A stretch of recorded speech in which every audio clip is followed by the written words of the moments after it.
Good morning, boss. Biniling ko na po pala kayo kay Kim Marie. Sasamahan ko lang po si Sir Cyrus para sa EVP niya. No. No? No. Request daw po ito ni Madam Carlota eh. Well, Mom's not here, is she? Boss, akala ko po ba you can handle this?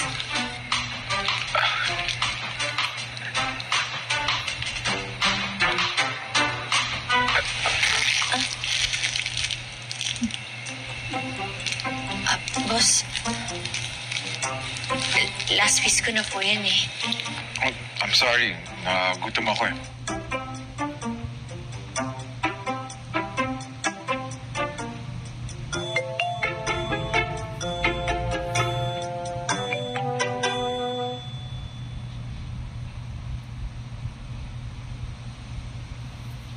Sakim.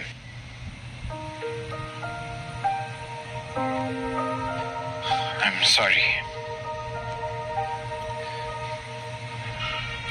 I promise I'll get over it.